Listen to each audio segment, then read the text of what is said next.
మన కాలేజ్ నీకు ఈ ర్యాంక్ రావడంలో ఎలా హెల్ప్ చేసింది? ఫ్యాకల్టీ డౌట్స్ ఏమైనా ఉంటే క్లియర్ చేశారు. ఆ స్టడీ మెటీరియల్స్ చాలా హెల్ప్ చేశాయి. All India test series and grand test వల్ల చాలా ఉపయోగపడ్డాయి. సో నువ్వు ఎలాంటి స్ట్రాటజీస్ యూస్ చేసావు?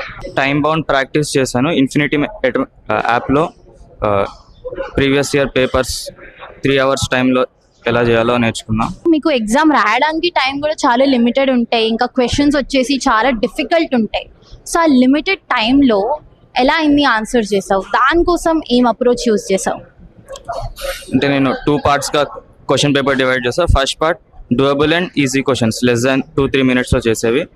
అవి ఫస్ట్ చేస్తా. అవి అప్రాక్సిమేట్లీ 2 hours అయిపోతాయి. మిగతావి టఫ్ క్వశ్చన్స్ లాస్ట్ 1 hourలో చేస్తాను చేసినంత వరకు. ఎన్ని ఇయర్స్ నుంచి నువ్వు శ్రీ చైతన్యతో అసోసియేటెడ్ ఉన్నావు? Since 4 years. 9th క్లాస్లో ఎస్పీ నగర్ డే స్కాలర్ బ్రాంచ్లో చదివాను ఐపీఎల్. 10th క్లాస్లో వివి నగర్ సిఓ ఐపీఎల్ బ్రాంచ్లో చదివాను. 11th and 12th Valmiki Bhavan మాదాపూర్లో చదివాను. సో నీకు ఇంత మంచి ర్యాంక్ వచ్చింది, అది చాలా గొప్ప మాట.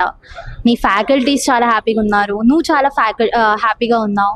What about your parents? How are they feeling? Parents are very happy. వాళ్ళు నన్ను ఒక టాప్ పొజిషన్లో చూడాలని చిన్నప్పటి నుంచి కోరుకున్నారు. వాళ్ళు ఎంతో సాక్రిఫైస్ చేశారు నా కోసం, కాబట్టి వాళ్ళకి చాలా పెద్ద moment. So what's one message that you would like to give to the all future aspirants? Pure brute force hard work చేస్తే కూడా రాదు, స్మార్ట్ వర్క్ చేయాలి. 12 hours ఒక టాపిక్ ఇంట్రెస్ట్ లేకుండా చదవడం కంటే 4 hours డివైడ్ చేసుకొని ఈచ్ టాపిక్ ఇంట్రెస్ట్ ఉన్నప్పుడు చేయడం బెస్ట్.